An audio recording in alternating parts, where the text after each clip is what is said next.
BA third year की आज की क्लास में हम पढ़ रहे हैं कवि देव। इससे पहले हमने कवि देव का जीवन परिचय, उनकी रचनाएं और उनकी कविताओं में व्यक्त भावों पर चर्चा की थी। और आज मैं आप लोगों के लिए कवि देव की प्रेम माधुरी शीर्षक से संकलित 1 से 15 पदों का सार लेकर के आपके सामने प्रस्तुत हूँ। तो मैं आपके सामने 1 से 15 पदों का सार अब पढ़ने को तैयार हूँ। प्रकृति चित्रण के अंतर्गत मोरनी, चातक और कोयल की कूक, बाग बगीचे, वन भूमि की छटा आदि का वर्णन किया गया है। समीर के झोंकों से बेल आदि के अठखेलियों का भी सुंदर चित्रण है।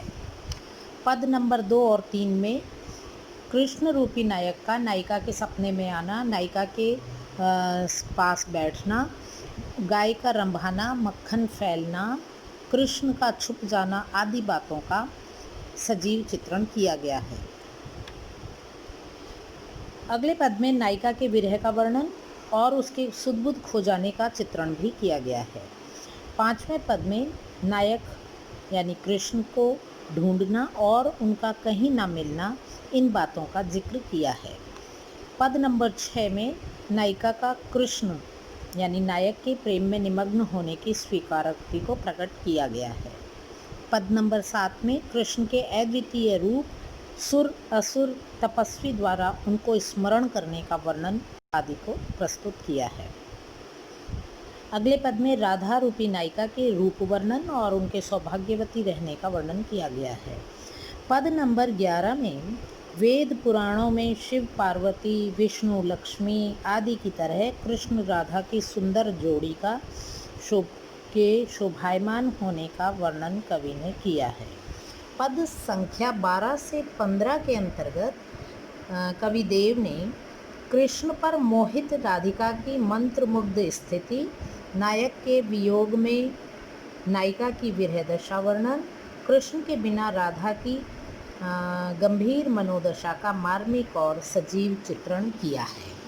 तो छात्र छात्राओं, ये थी कवि देव द्वारा संकलित प्रेम माधुरी शीर्षक से 1 से 15 पदों का सार।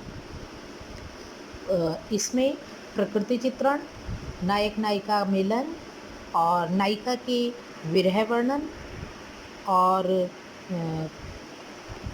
संयोग के श्रृंगार संयोग के बहुत ही सजीव चित्रण प्रस्तुत किए गए हैं। ऐसा कुछ भी खास कठिन नहीं है, प्रकृति चित्रण है, श्रृंगार पक्ष के संयोग और वियोग का चित्रण किया गया है।